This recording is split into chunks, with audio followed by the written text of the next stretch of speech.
Ever wondered how Valentine's Day started? This day of hearts and flowers, of love letters and sweet sentiments, holds an enigma that has piqued the curiosity of many. You see, the origin of Valentine's Day, like love itself, is cloaked in mystery. It's a puzzle that's been pieced together through time, with each fragment offering a different perspective on its inception. The story of Valentine's Day is not as straightforward as you might think. It's not simply a day that sprang from the calendar, ready-made with roses and heart-shaped candies. No, the tale of Valentine's Day is a tapestry woven from threads of history, culture, and tradition. There are several theories that attempt to explain the origin of this day of love. Some say it has roots in ancient Roman festivals, while others believe it's linked to early Christian martyrs. Some even suggest that it was born from the quill of a famous poet. Each theory is like a piece of a jigsaw puzzle, and together they create a fascinating picture of the evolution of Valentine's Day. But the truth? Well, the truth is as elusive as love itself. The real story of Valentine's Day is hidden beneath layers of time, obscured by the mists of history. But that's what makes it so intriguing, isn't it? The mystery, the uncertainty, the endless possibilities, they all add to the allure of Valentine's Day. Just like love, the story of Valentine's Day is not without its share of twists and turns, of joy and sorrow, of beginnings and endings. And just like love, it's a story that continues to evolve, to grow, to inspire. So, are you ready to delve into the mystery, to explore the theories and uncover the stories, to trace the journey of Valentine's Day from its murky origins to the global celebration it is today? Yes? Good. So, let's uncover the secret behind the Day of Love, shall we? Did you know that the roots of Valentine's Day might be buried deep in the Roman soil? Unearth these roots, and you'll find yourself amidst the Roman festival of Lupercalia. This ancient event was celebrated annually in the heart of February, a time when winter began to recede and spring was just around the corner. Lupercalia was more than just a festival. It was a cultural phenomenon. It was a time of merriment, feasting, and most importantly, it was centered around fertility, a crucial aspect of life in the ancient world. The festival was dedicated to Faunus, the Roman god of agriculture, symbolizing the arrival of spring and the promise of new growth. Picture this, the city of Rome, bustling with activity. The air filled with anticipation as preparations for the festival reach their peak. The city's inhabitants are eager to honor Faunus and to seek his blessings for a fruitful year. But Lupercalia wasn't all about agriculture and fertility. It also had a social aspect. It was a time when Romans loosened their typically strict social norms. The festival involved a matchmaking lottery, where young men drew the names of women from a jar. The couple would then be paired for the duration of the festival, or longer if the match was right. It's fascinating to think that our modern-day Valentine's Day, a day associated with love and affection, might have its origins in a Roman festival that was as much about societal norms and agriculture as it was about romance. However, before you start planning your own Lupercalia celebration, remember this. Lupercalia was a festival of a different time with different values and practices. It's a part of Valentine's Day's history, but it's not the whole story. But the story doesn't stop there. The transition from Lupercalia to Valentine's Day is where things get really interesting. So buckle up as we delve deeper into the intriguing history of Valentine's Day. So, how did we move from a Roman fertility festival to a day celebrating love and romance? A pivotal figure in this transformation is Saint Valentine. Now, there is more than one Saint Valentine in Christian history, and the legends associated with them are as varied as they are intriguing. One of the most popular tales is about a brave priest named Valentine. He lived during the reign of Emperor Claudius II, a leader who forbade his soldiers from marrying, believing single men made better warriors. Valentine, moved by the plight of these men, defied the emperor and performed clandestine weddings. His actions, though filled with good intentions, led to his execution on the 14th of February. Another legend tells of a Valentine who was imprisoned for helping Christians escape Roman prisons.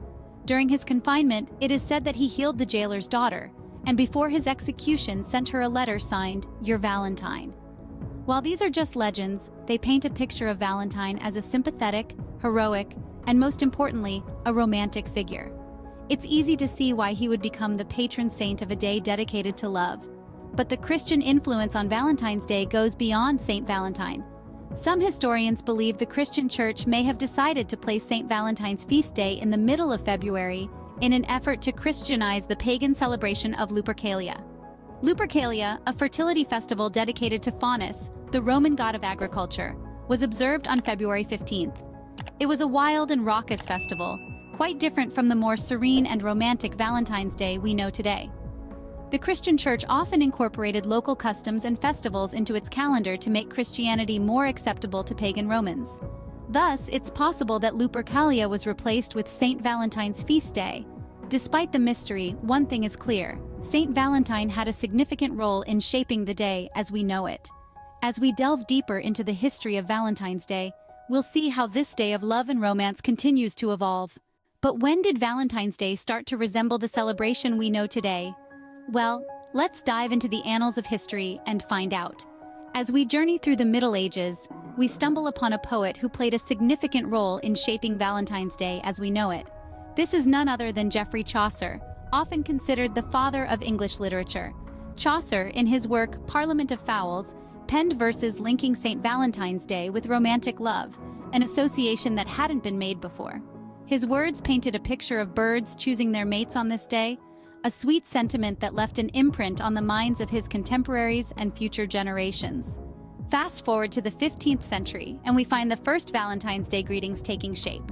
Handwritten love notes, known as valentines, began to be exchanged between lovers. These were often adorned with romantic symbols like hearts and flowers, and couched in poetic language that expressed deep affection. By the time we reached the 17th century, Valentine's Day had become a widely celebrated occasion in Great Britain.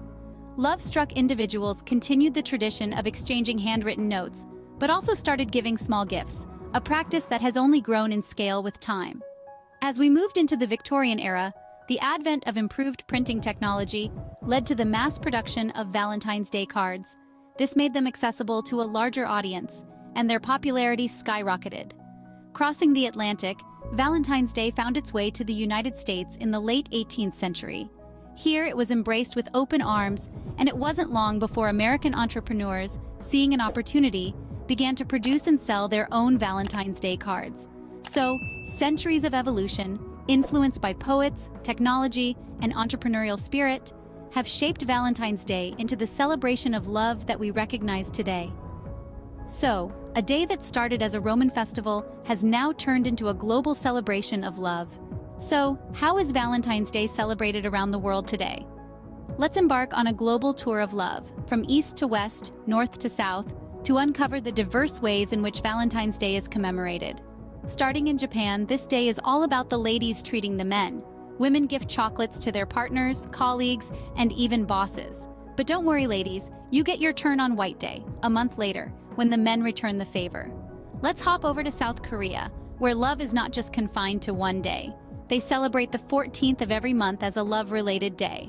From Kiss Day to Hug Day, the Korean calendar is brimming with reasons to celebrate love. Moving over to Europe in Wales, Valentine's Day is overshadowed by St. Dwynwen's Day, the Welsh patron saint of lovers. Here, lovers exchange unique hand-carved wooden spoons, a tradition dating back to the 17th century. In Italy, couples attach padlocks to bridges and railings, a symbol of their unbreakable bond.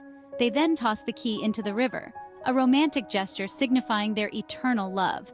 On the other side of the Atlantic in Brazil, they celebrate Dia dos Namorados, or Lover's Day, in June, as February is their carnival season. This day is filled with music, gifts, and of course, lots of dancing. In the United States and many other countries, Valentine's Day is celebrated with flowers, chocolates, and heartfelt messages written in cards. Schools often have children exchange simple gifts and cards in a sweet demonstration of friendship and care. From simple gestures to grand displays, Valentine's Day has evolved into a global day of love. It's fascinating to see how a day that started as a Roman festival has become a worldwide celebration of love, transcending borders and cultures. And that, my friends, is the intriguing journey of Valentine's Day from a pagan festival to a worldwide